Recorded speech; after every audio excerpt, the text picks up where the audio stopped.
स्वागत है आपका एक नई स्टोरी के साथ जिसका नाम है घरेलू हिंसा। रिया की कहानी कुछ यादें जो कभी फीकी नहीं पड़ी। रिया एक दयालु, संवेदनशील और आकर्षक लड़की थी। वह अपने परिवार से बहुत प्यार करती थी। उसके माता पिता उसका बहुत ख्याल रखते थे और उसको हमेशा करियर के प्रति प्रोत्साहित करते थे। उसने एक प्रतिष्ठित संस्थान से बायोटेक्नोलॉजी में ग्रेजुएशन किया था। उसने लेक्चरर के रूप में काम किया था और उसकी मदद करने की प्रवृत्ति के कारण हर कोई उसको पसंद करता था। रिया को एडवेंचर बहुत पसंद था और उसके जीवन में बहुत सारी महत्वाकांक्षाएं थीं। रिया को स्टोरी लिखने का बहुत शौक था। वह जब भी फ्री होती थी तो कुछ ना कुछ स्टोरी लिखती थी। वह घरेलू हिंसा और भी बहुत से टॉपिक पर स्टोरी लिखती थी। वो आसपास की चीज़ों को ऑब्जर्व करती थी और उन पर कोई ना कोई लेख लिखती थी। रिया पीएचडी करना चाहती थी लेकिन उसकी शादी 26 साल की उम्र में हो गई थी।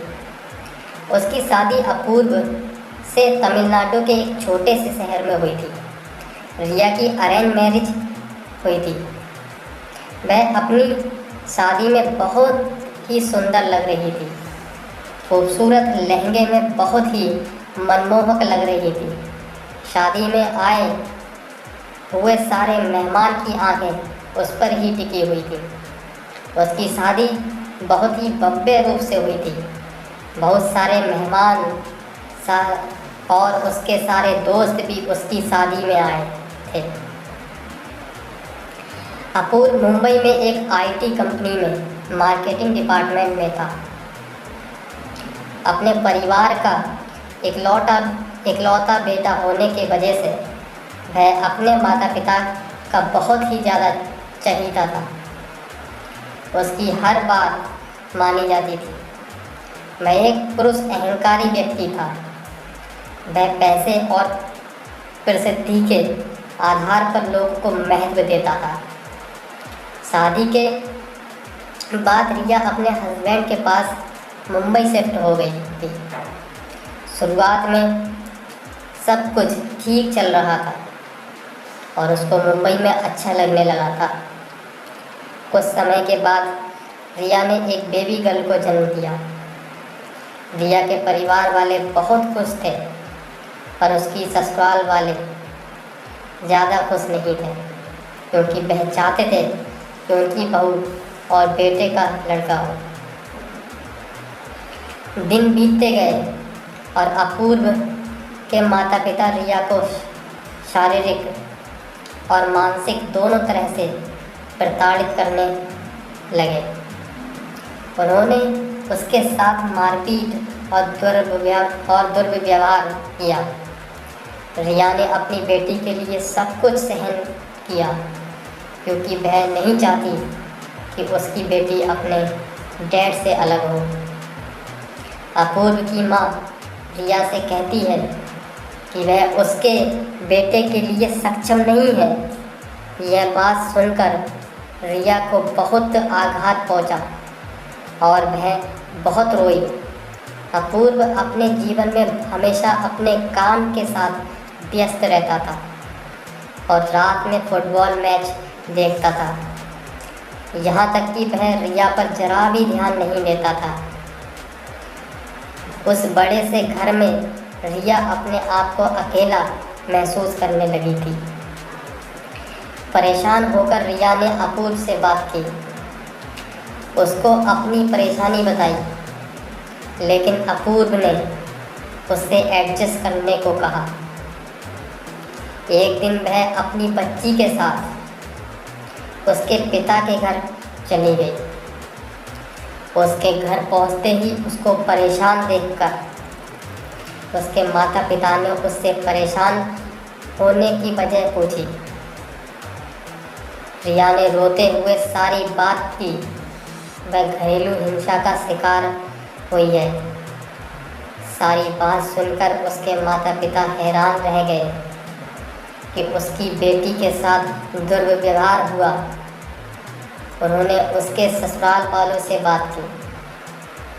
रिया के ससुराल वालों ने साफ साफ इनकार कर दिया कि उसके साथ किसी भी तरह का दुर्व्यवहार नहीं हुआ। रिया ने अपने माता पिता को कहा कि वह अब कभी वापस अपने ससुराल मुंबई नहीं जाएगी। उसके माता पिता ने अपूर्व को बहुत समझाया, पर अपूर्व ने अपनी एक गलती नहीं मानी। उसके बाद उन्होंने फैसला किया कि रिया डाइवोर्स लेगी। उन्होंने इस बारे में अपनी बेटी से बात की। रिया ने भी इस बात में अपनी हामी भरी। उसने डाइवोर्स और घरेलू हिंसा के लिए लॉयर सर्च किया। फिर उसने आपका एडवोकेट के बारे में पढ़ा। फिर उसने उस पर फ़ोन कंसल्टेशन के अपॉइंटमेंट ली। कुछ समय के बाद रिया के पास उनके एडवोकेट का फ़ोन आया। उन्होंने उसकी पूरी बात सुनी। सबसे पहले उन्होंने उसको समझौता करने के लिए एडवाइस किया। रिया समझौता करने के लिए तैयार हो गई। उसके बाद उनके एडवोकेट ने दोनों पक्षों की बात सुनी और नोटिस की वार्निंग देकर समझौता कराया। रिया ससुराल वापस आ गई। उसके ससुराल वालों ने उससे बोलना बंद कर दिया था। कोई उससे बात नहीं करता था। उस दिन तो रिया ने ये सब बर्दाश्त किया, जब ये बात उसकी बर्दाश्त से बाहर हो गई, तब उसने आपका एडवोकेट पर भी फिर से कंसल्टेशन किया और लॉयर ने उनको डाइवोर्स का सही तरीका बताया। डाइवोर्स मिलने के बाद उसने अपने ससुराल वालों को सबक सिखाने के लिए घरेलू हिंसा का भी केस किया। अब वह अपनी बेटी के साथ माता पिता के घर रह रही है। उसके माता पिता उसे हमेशा लेखक बनने के लिए समर्थन और प्रोत्साहित करते थे और वह आखिरकार एक लेखक बन गई। वह अपनी बच्ची को सभी ज़रूरतों को पूरा करने के लिए कड़ी मेहनत कर रही है। जब वह मुंबई में अकेली थी तो वह बहुत प्रार्थना करती थी और उसे विश्वास था कि एक दिन ज़रूर वह इन सब चीज़ों से दूर हो जाएगी। वह अपनी बेटी को अच्छे नैतिक मूल्यों और शिष्टाचार के साथ एक अच्छा जीवन देना चाहती है। रिया अपनी बेटी के सहारे ज़िंदगी जी रही है और उसे उम्मीद है कि भविष्य में उसकी बेटी उसकी देखभाल करेगी।